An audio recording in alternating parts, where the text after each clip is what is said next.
저희 학원 원장 정진욱입니다. 반갑습니다.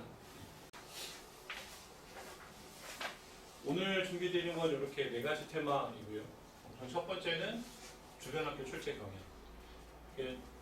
타깃으로 삼고 계시는 학교들이 있을 겁니다. 우리 아이를 어디에 보내겠다, 어느 고등학교에.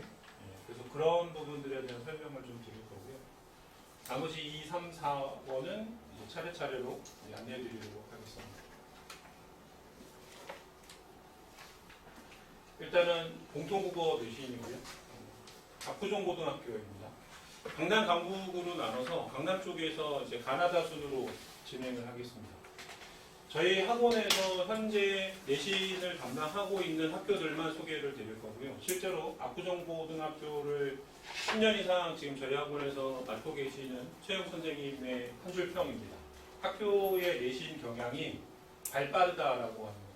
이게 뭐냐면 교육부에서 앞으로 내신을 이런 식으로 출제를 하라라고 했는데 거기에 대해서 대응이 굉장히 빠르다는 거죠.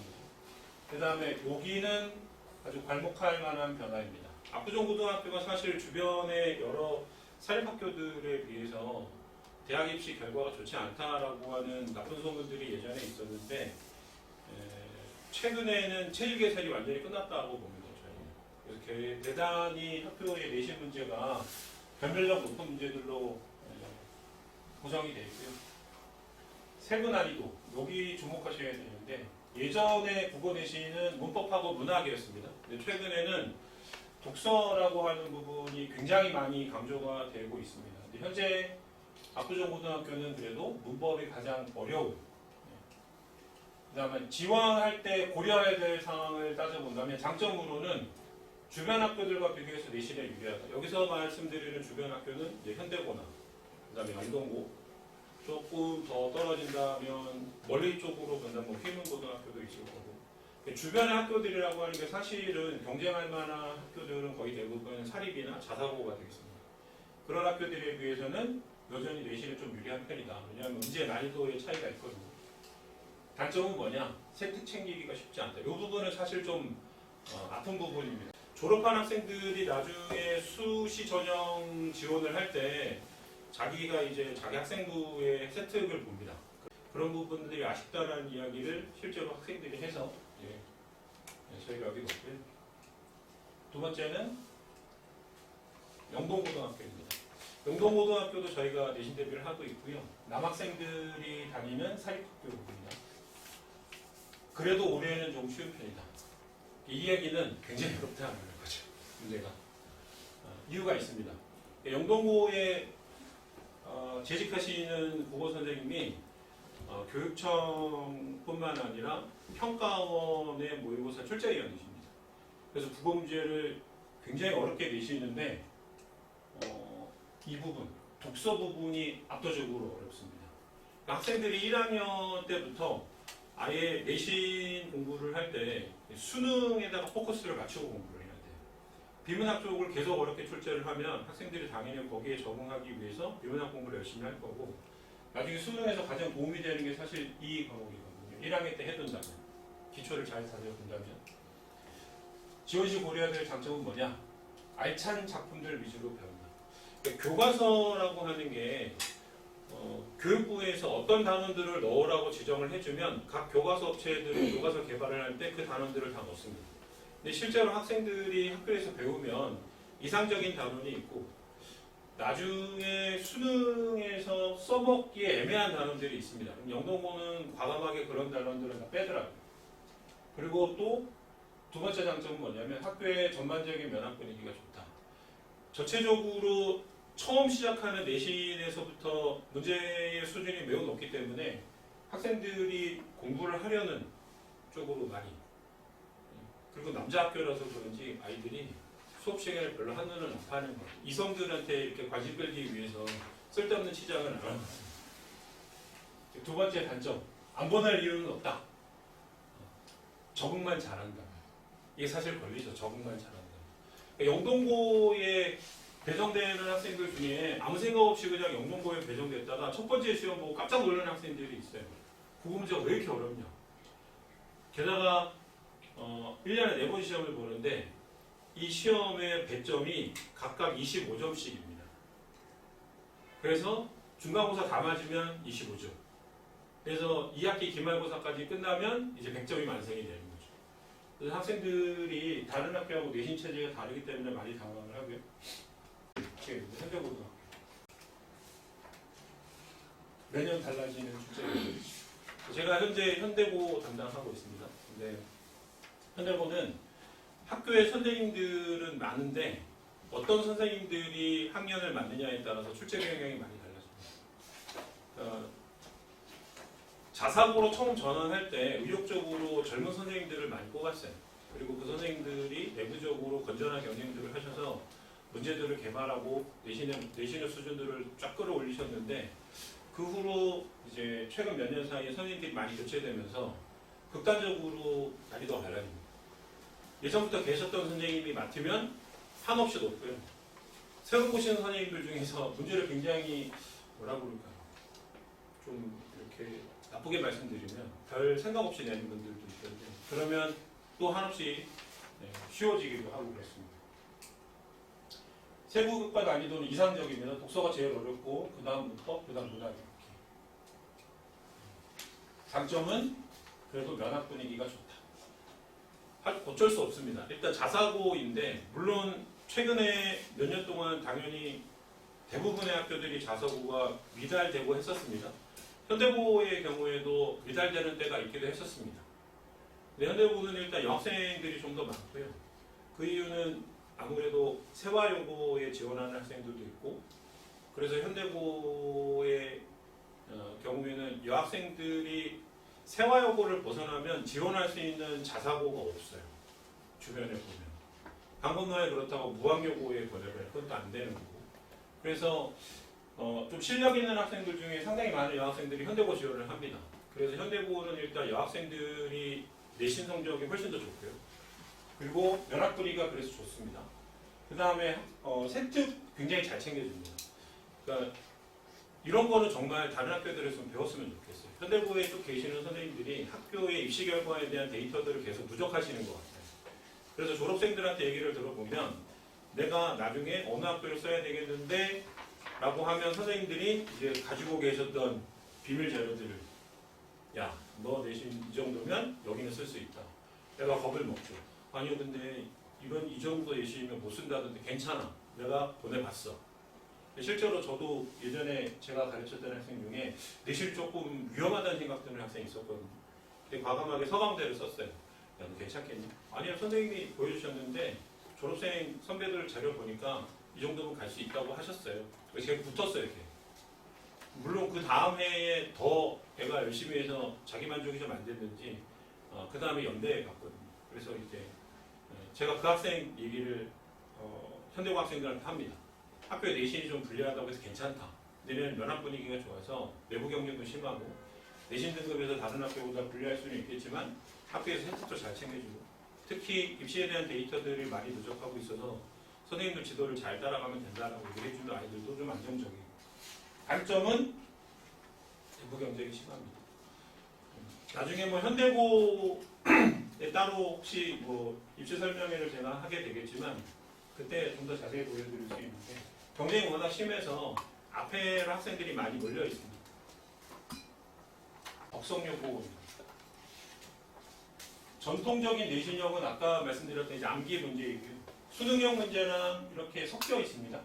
좀 변화가 있었다라는 얘기고요. 문학이 좀 어려워요. 문학을 어렵게 되는 학교들을 보면 거의 대부분 선생님들이 좀 이렇게 연배가 좀 있으시고 그 학교에서 오래 근무하시고 했던 분들이 문학 문제들의 난이도를 어렵게 고집하시는 분들이 있습니다. 이게 예전에 수능이 문학을 항상 어렵게 출제했기 때문인 것 같기도 하고요. 장점은 덕성여자고등학교 여고의 경우에는 거의 대부분은 면학 분위기가 전반적으로 좋습니다. 학생들이라서 그런지 모르겠는데 그 다음에 노력한 만큼 성적이 나온다는 이야기는 전체적으로 면학 분위기는 좋지만 학생들이 공부를 잘하는 학생들이 처음부터 몰린 건 아니라는 얘기죠. 단점은 별로 없다고 하더라고요. 이런 학교들의 경우는 내신을 좀 더 유리하게 갖고 가기 위해서 전략적으로 지원해 볼 만한 학교가 있고요. 그 다음에 이제 보성여고입니다. 교과서에 충실한 비슷하죠? 앞에서 보셨던 것처럼 독서가 전반적으로 좀 쉽게 출제되는. 그러니까 변화를 따라가기는 하지만 아직도 그 변화에 발빠르게 대응하는 학교는 아니라고 볼 수 있고요. 역시 면학 분위기 좋고 단점은 상위권 경쟁이 치열하다. 이런 상위권 경쟁이 치열한 학교들의 경우는 왜 그러냐면 이미 주변에서 여기에 보내면 내신 경쟁에 유리할 수 있겠다라는 판단을 하셔서 그런 거죠. 그래서 그 다음에 두 번째 단점은 선생님 수업하고 출제 기복이 심하다. 이 얘기는 어떤 특정한 선생님의 출제 경향이라고 하는 게 정해져 있지 않다는 거죠. 저희가 보통 사립학교들의 경우에 선생님들이 이제 전근을 안 가시기 때문에 어떤 선생님이 맡았다라고 하면 그분의 출제 경향에 대해서 저희 쭉 꿰고 있거든요. 근데 보성여고의 경우에는 특정 선생님인데 이분이 이렇게 냈다고 하는 식의 이렇게 기복이 좀 심한 편입니다. 장충고 여기가 이제 남녀공학이 됐거든요. 그리고 장충고등학교가 약수동, 금호동 그쪽에서는 어떻게 보면 학생들이 갈 수 있는 학원이 별로 없다고 하더라고요. 그러니까 주변에 국어 전문 학원도 별로 없고, 그래서 저희 학원의 장충고 학생들이 좀 오고요. 이 학교도 교사에 따라 좀 달라지는. 독서는 아직 출제 안 하고요.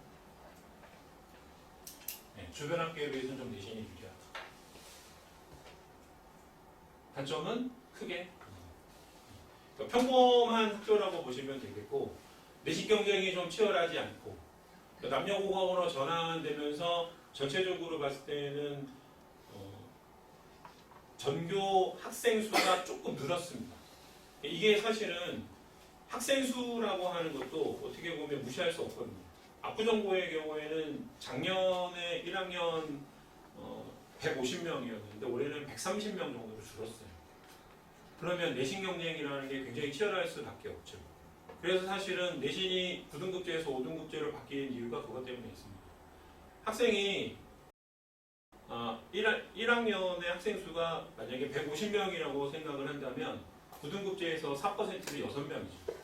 6명 안에 들어야 1등급을 딸 수 있는 건 너무 가혹하죠. 그래서 9등급제로 바뀌었는데 문제는 학생 수가 또 줄어서 전교생이 130명이라고 하면 거기서 10%인데 13명이 되는 거고요. 물론 2배 좀 더 늘긴 했지만. 근데 장충고 말고도 현대고 같은 경우가 한 학년에 400명을 뽑지만 올해는 390명 정도 됐어요. 그럼 390명이 10%는 39명이니까 어떻게 보면 좀 막연하기는 해도 내신 경쟁에는 확실히 전교생 숫자가 많은 학교가 좀 더 유리하다라고 판단을 하는 거죠.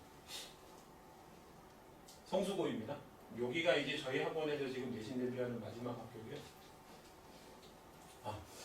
달라졌습니다. 제가 좀 맡고 있는데 이 달라질 이유가 있어요. 성수고는 국공립이거든요. 그래서 새로 어떤 선생님이 딱 오시면 그 선생님에 따라서 전체적인 분위기가 완전히 바뀝니다. 작년까지 1학년을 맡으셨던 선생님은 정년 퇴임하신 분이었거든요. 정말 문제가 기가 막혀요. 너무 매년 똑같아요. 그래서 학생들이 성수고 내신 너무 쉽다 이렇게 생각을 하는 거예요. 그래서 그 선생님이 학생들한테 연포를 놨어요. 니네 나 어렵게 될 거야. 그래서 1학기 때 범위 냈던 거 2학기 때 다 누적할 거야 이렇게 애들이 난리가 났습니다. 근데 시험 보기 2주 전에 그래 니네 불쌍하니까 누적하지는 않을게. 애들이 그러면 이제 기가 차는 거야. 1학기 때 했던 거를 다 계속 유지를 해오고 있었는데 시험 보기 2주 전에 갑자기 니네 불쌍하니까 안 낼게. 근데 올해 새로 오시는 선생님들이 그 흔히 하는 말로 하드 캐리 하고 있습니다. 완전히 막 자꾸 질질 끌고 가시고 있어요. 전혀 다른 학교 시험이 됐습니다. 그래서 학생들이 기출문제 하나도 안 봅니다. 아예 기출문제 아이들한테 보여주지도 않습니다. 보지 마라. 이거 보고 믿었다간 이거 봤다가는 정말 큰 코 다친다. 그래서 성수고는 이번에 2학기 중간고사에 100점이 한 명도 없어요. 굉장히 어려워졌습니다. 내신 문제. 저는 솔직히 되게 좋아요. 아이들이 그렇게 공부를 해야 1학년, 2학년, 3학년 올라가면서 계속 텐션을 유지하거든요. 그러니까 자사고에 보내시려고 하는 분들한테 제가 말씀을 드리면 자사고 장점이 있습니다. 어떤 부분에 장점이 있냐면 내신 경쟁은 치열해서 내신 따기 힘들지만 나중에 아이들의 모의고사 성적이 학교 내신만 해도 잘 유지가 돼요. 그러니까 예비고일 때 똑같은 실력, 정말 똑같은 실력이었는데 어떤 아이들은 내신이 쉬운 학교, 어떤 아이들은 내신이 어려운 학교 이러면 나중에 아이들이 2학년, 3학년 때 되면 모의고사에 갭이 생겨요. 성적에. 똑같은 학원에 다니고 똑같은 선생님한테 배우고 똑같은 커리를 타고 가는데 학교 내신이 어려우면 아이들이 내신 준비를 하면서 특히 독서 부분이 어렵게 나온다라고 하면 자연히 거기에 아이들이 집중할 수밖에 없거든요. 장점은 면학 분위기가 좋아집니다. 그리고 문과 지원하는 학생이라면 괜찮습니다. 강 건너에 있는 학교들 중에 이제 무학여고 있습니다. 무학여고는 과학 중점 학교이고 거기는 이제 이과 지원 학생들이 많이 가고요. 문과 지원하려는 여학생들이라면 성수고 보내는 건 괜찮습니다. 여학생들 숫자가 더 많습니다. 남학생이 더 적고. 이런 말씀 드리면 그렇지만 성수고의 경우에는 아직도 남학생들이 밑에를 깔아줘요. 아이들이 딱 보면 차이가 확실히 있습니다. 최근에는 많이 개선되기는 했지만 여전히 성수고 하면 이상하게 남학생들이 좀 밑에서 받쳐주는 그렇게 형성이 되어 있고요. 단점은 얘 대신에 유리함은 없어요. 재작년까지만 해도 성수고에 지원하는 학생들한테 얘기를 들어보면 주변에 중학교에 잘한다고 하는 애들 그런 애들을 이제 학원에서 받겠죠. 성수고 근처에 있는 무슨 종합학원이 있답니다. 그 학원에서 봤대요, 쟤를. 근데 입학식 때도 봤대요. 쟤도 우리 학교야? 뭐 이렇게. 그러니까 내신에 유리하다는 것 때문에 보내신 거죠. 근데 이제는 그런 내신의 유리함은 없어졌다는 거죠. 그러니까 경쟁도 좀 생겼고, 그 다음에 무엇보다도 내신 문제도 좀 많이 어려워졌고. 다음으로는 내신 5등급제. 이게 사실은 내신 5등급제가 내신 경쟁에 좀 너무 치열해서 경쟁을 좀 완화하겠다라는 취지로 5등급제 도입을 했거든요. 그래서 결과는 어떻게 됐느냐? 아무런 변화가 없어요. 정말 이거는 안타까운 얘기인데 어떻게 보면 사실은 내신 5등급제라고 하는 게 예전에 했었거든요. 제 기억으로 지금 현재 30대 후반이나 40대 초반? 41살, 40살 정도 되는 분들 그분들 내신 5등급제였었습니다. 그때 이미 한 번 했었거든요. 근데 그때 이미 데이터가 있었을 텐데 그냥 5등급제로 밀어붙였고요. 왜 변화가 없느냐? 데이터를 좀 보여드릴게요. 현대고등학교인데 보시면 작년에 1학기, 2학기 이렇게 있고요. 1등급 것이 여기는 지금 보면 4%, 7% 이렇게 가는 겁니다. 9등급제로. 여기는 올해 5등급제인데 1학기는 좀 데이터는 드렸지만 1학기는 안 보셔야 될 것 같습니다. 문제를 너무 엉망진창으로 냈거든요. 2학기 중간 시험하고 그 다음에 24년도에 2학기 합하고 보시면 여기 2등급이 4, 7에서 11%거든요. 근데 여기가 10%예요. 거의 비슷하죠. 작년에 11%였을 때에 그 다음에 올해 10%일 때 거의 비슷합니다. 그리고 뒤로 가면 2등급의 경우가 34%까지거든요. 5등급제에서.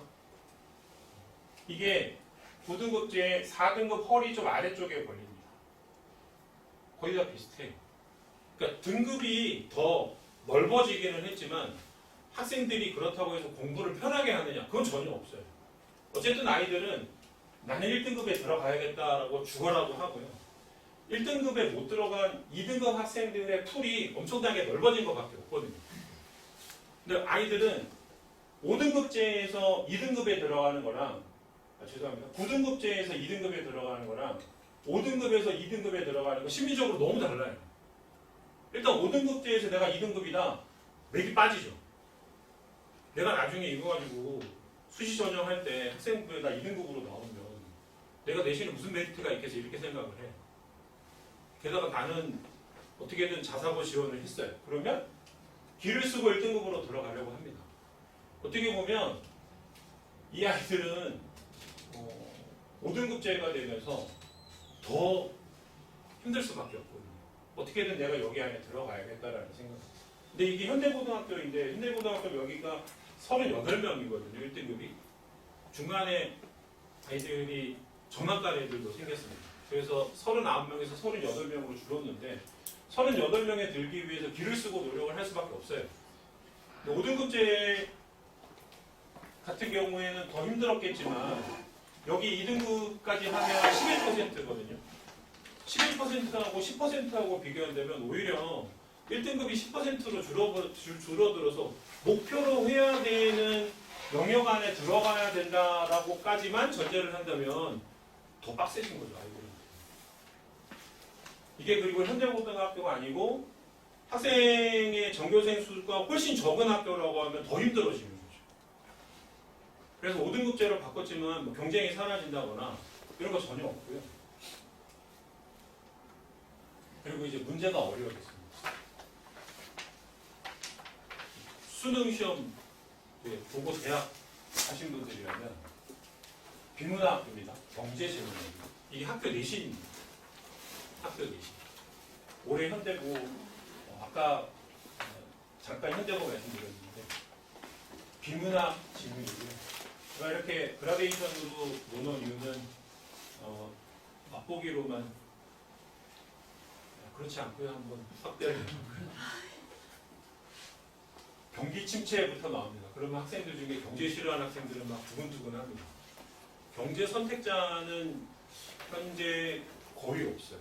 사회 과목에서 경제가 어렵기 때문에 수능에서 경제 선택하는 학생들의 경우에는 전체 수험생 중에서 1%도 안 됩니다. 5,000명도 안 돼요.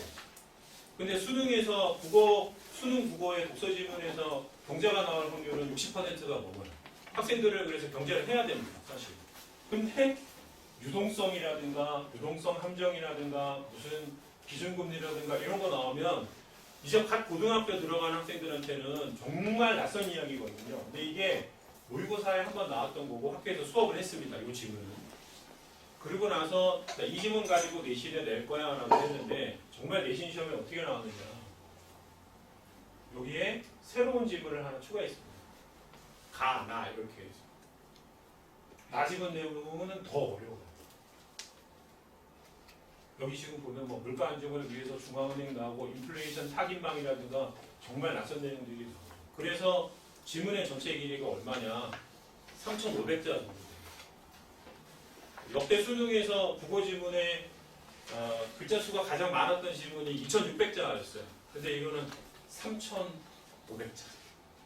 학교 내신에. 거기다가 또 보기에 또 새로운 걸 넣습니다. 미국의 기준금리 인상 인하와 관련된 용어들, 빅스텝이라든가 자이언트 스텝이라든가 이런 것들을 놓고 보기를 준 다음에 학생들한테 이렇게 풀라고 해요. 이게 내신 시험 문제였습니다. 그러니까 아이들이 학교의 내신 시험 문제를 풀기 위해서는 기본적으로 수능 공부를 하지 않으면 안 돼요. 물론 이렇게 내는 학교들이 전부 다 이런 거는 아닙니다. 네, 영동고나 현대고는 이렇게 됩니다. 학생들이 1학년 때부터 당연히 내신 공부하고 수능 공부하고의 차이를 둘 필요가 없는 거죠. 학교 내신 공부를 하면 당연히 수능 공부를 해야 되고 저희도 그래서 예비고일 공부 시작을 할 때 교과서에 이런 게 나오니까 이런 것들을 해야 돼 라고 하지 않습니다. 아예 처음부터 바로 출발을 수능으로 가는 거죠.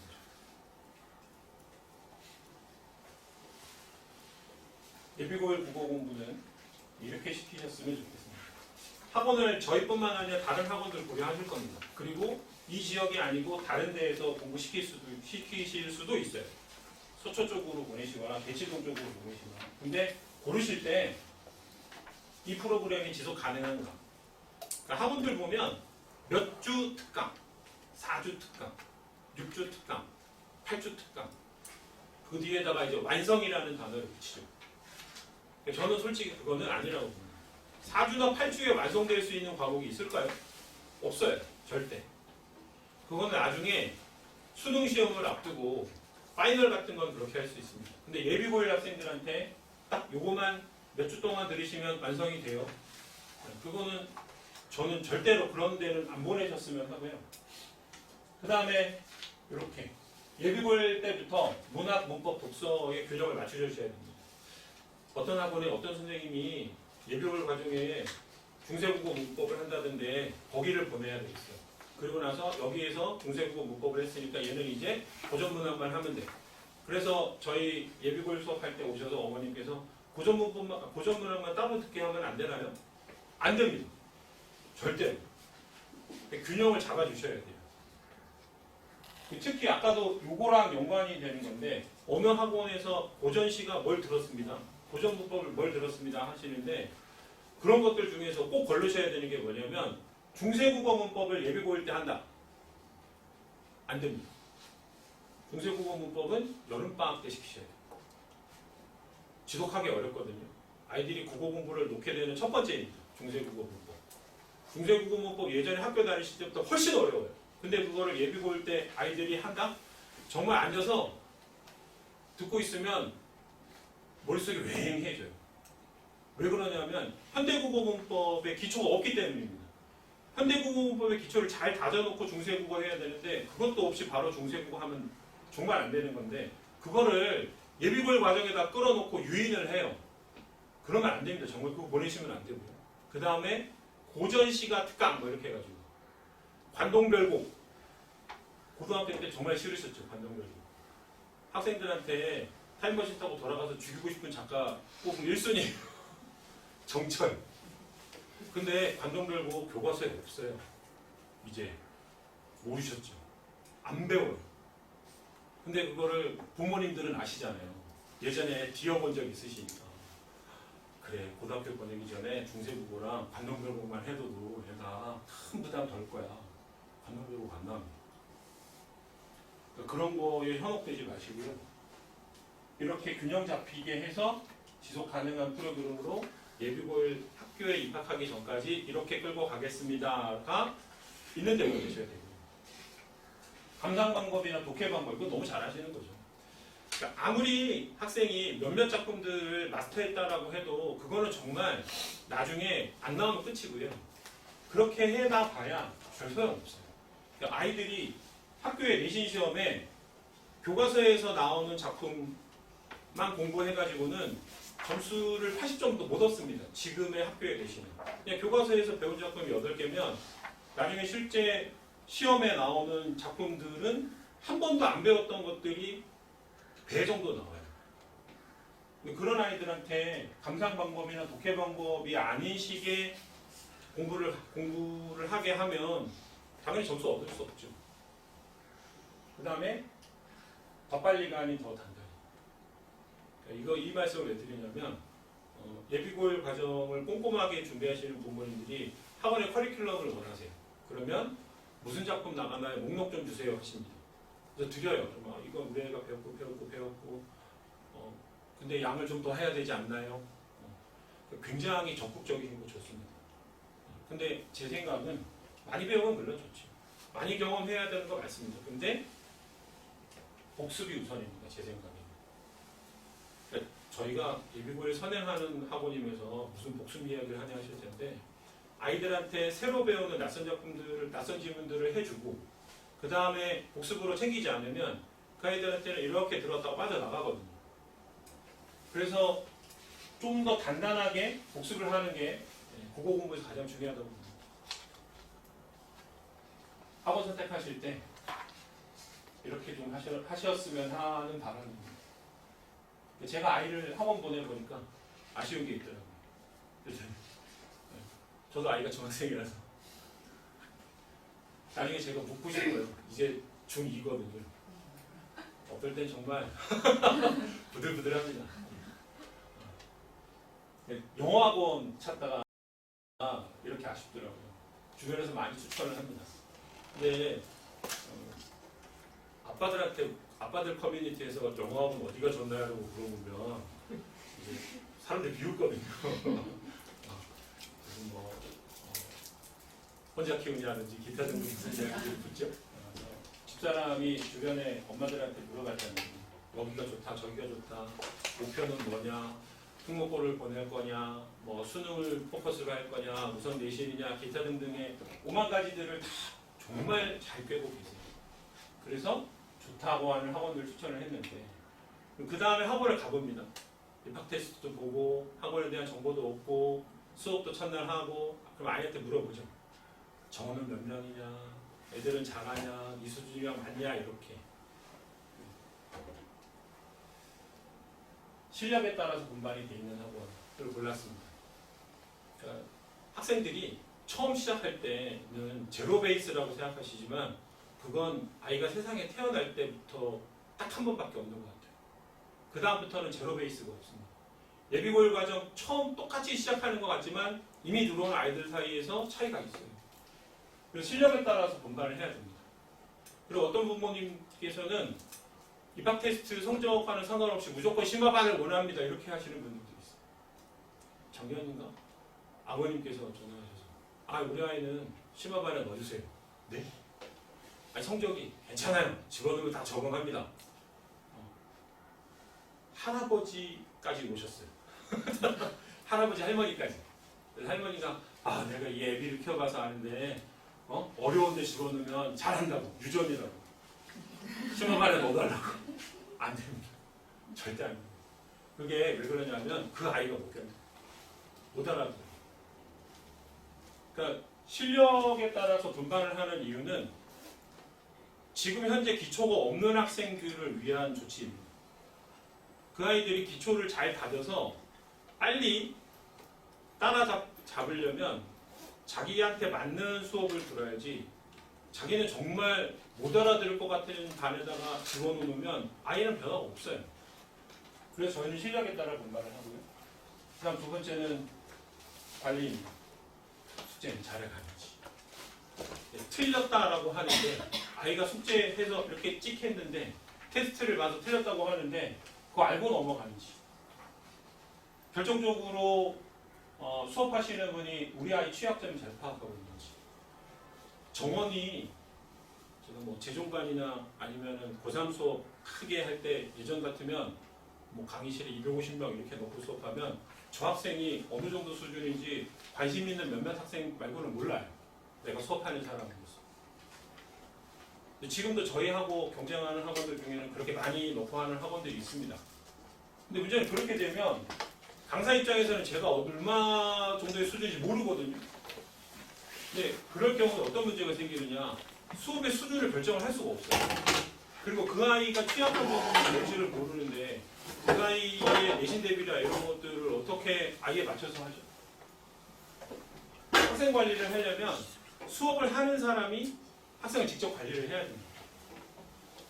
재수생이나 고3 같은 경우는 그런 것들을 다른 인력들한테 맡길 수 있어요.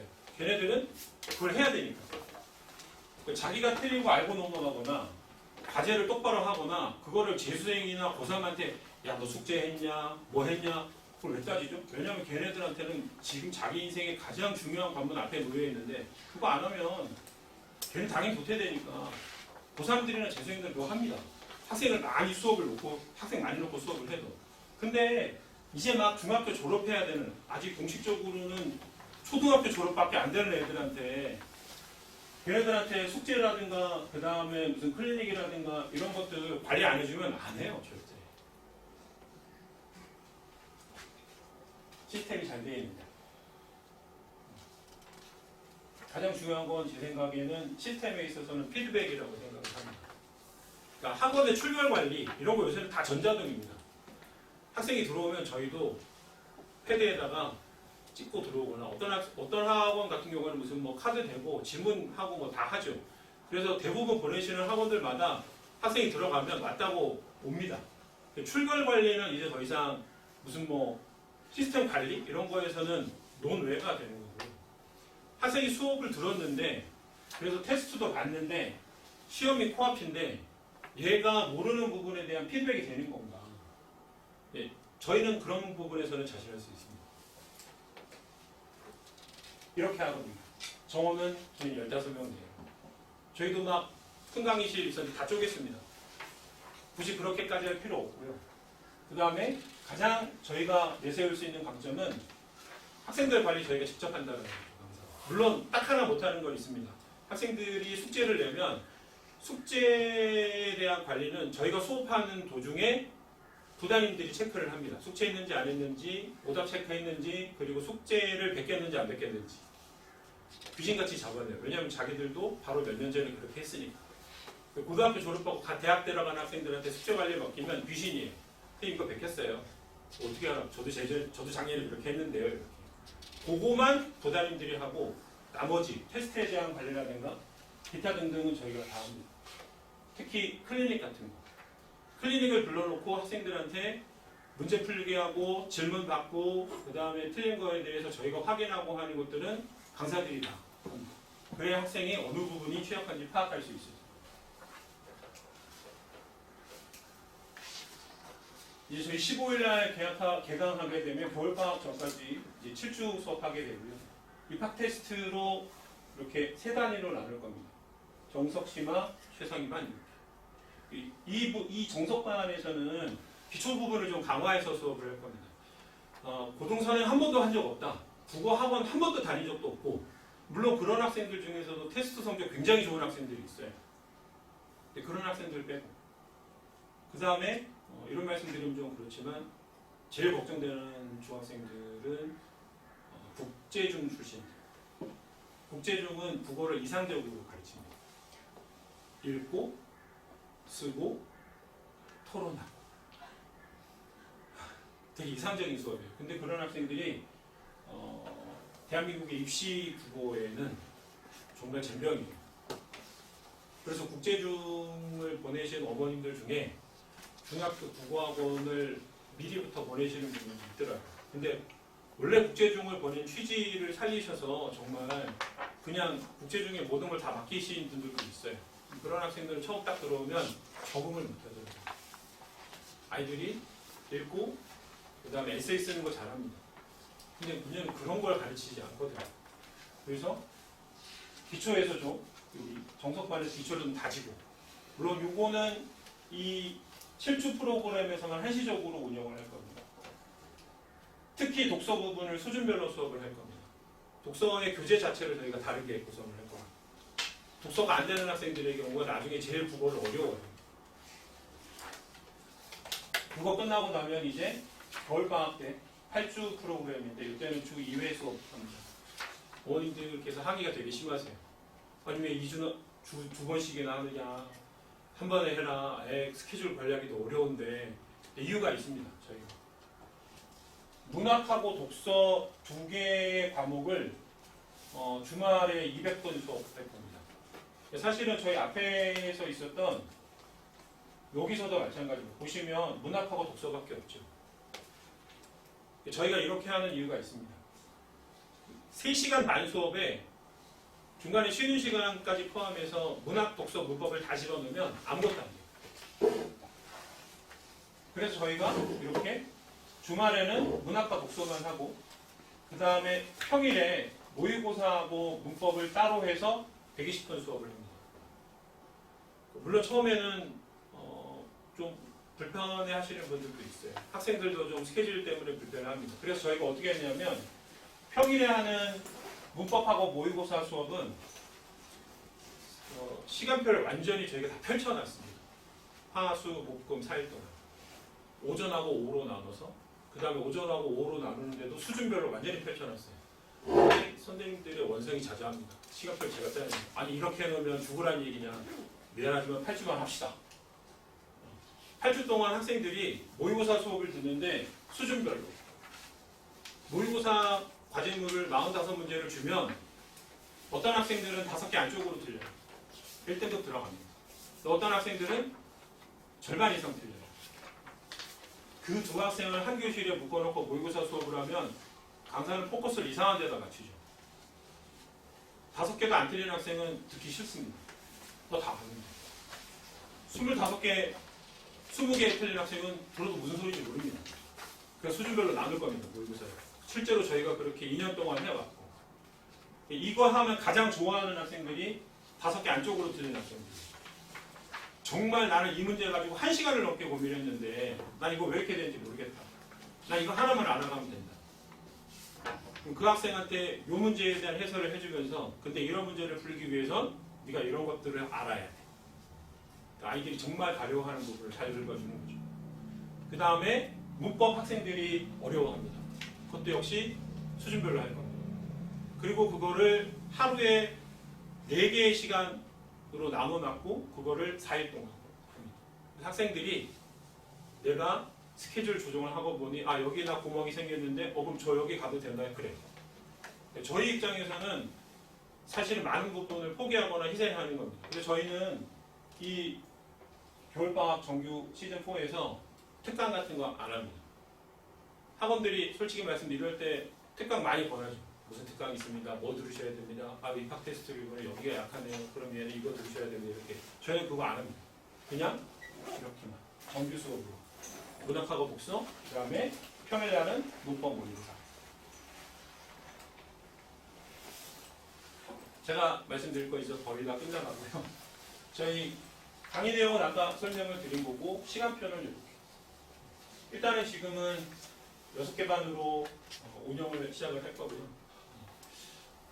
학교가 입학 결정이 되는 게 가장 빠른 게 자사고입니다. 자사고 중에 현대고가 입학 결정이 되고 나면 그거는 저희가 1월 달에 따로 현대고는 따로 분반을 할 거고 저희 개강은 15일 날 할 거고요. 저희 본부장님께서 좀 더 자세한 거 설명해 주실 거고 질문 있으시면 제가 밖에서 대기하고 있겠습니다. 다음에 또 뵙겠습니다.